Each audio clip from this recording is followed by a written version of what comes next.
Hello, I'm Jeffrey Mishlove, and today I'd like to pay a tribute to one of the great parapsychological writers of all time, my distant cousin, D. Scott Rogo.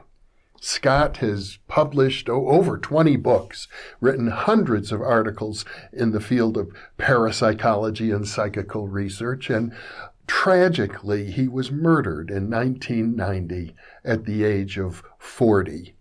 Before he died, Scott and I collaborated on one book together, which never was published in the form in which we wrote it. It was called Earth's Ambassador, and it was the story of Ted Owens, who later became the subject of my book, The PK Man. And in fact, I borrowed heavily from the original unpublished manuscript that Scott and I had created. So he is really the unacknowledged, except in the acknowledgments, co-author of The PK Man.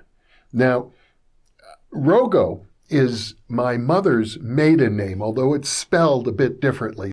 So when I first met Scott back in the 1970s, naturally I mentioned the fact that my mother's maiden name was very close to the way he spelled his own name, just he didn't have the W at the end. And I explained that my mother's family, her father in fact, had been born in the city of Białystok in Poland, and he told me that his family also came from Poland. And of course, when families came to the United States and they entered through Ellis Island, when the officials there would give their foreign names English spellings. So it's very likely that two related Rogos might have had their family names spelled somewhat differently if they came over at different times in English. And he told me that according to his family tradition, the family was originally from Spain and had immigrated to Poland in the 15th century as a result of the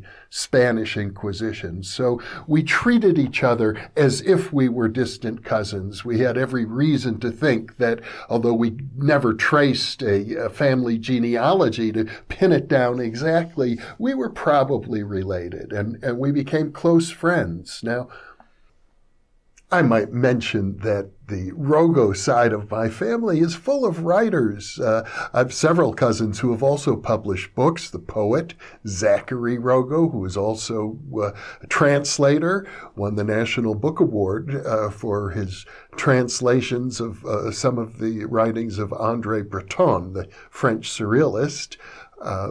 My cousin Miriam Rogo has written several mystery books, and her mother, Bobby Rogo, Roberta Rogo, has also written some mystery books that have kind of a humorous slant to them as well. So it was it felt natural to find another writer as a distant member of the Rogo branch of my family.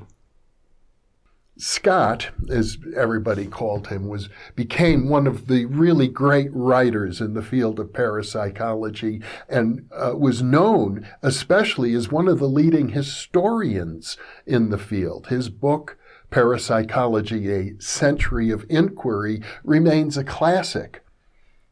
But what I admired him the most for was his willingness to probe areas of parapsychology that other researchers shied away from. He wrote books on poltergeists. He wrote books on out-of-body experiences. He wrote books on UFO contacts. He wrote books on the strange inhabitants, magical creatures that might exist within the earth, and delved into folklore.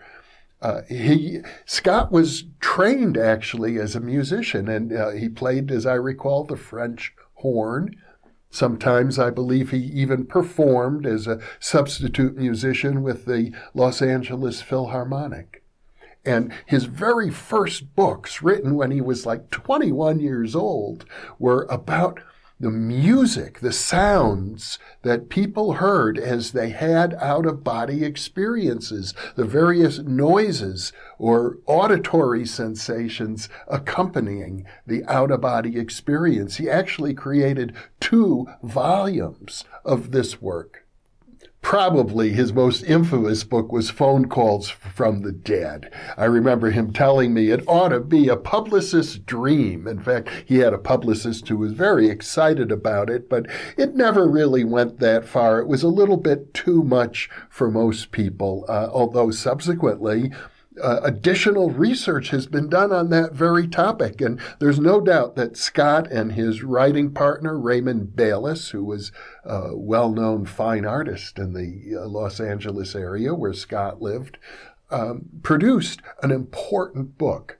In fact, many of his books today are still in print and are regarded as important and valuable books. It's not as if they have never been criticized. Many parapsychologists took umbrage at Scott for various reasons. He tended to get into quarrels with people. He liked a good argument.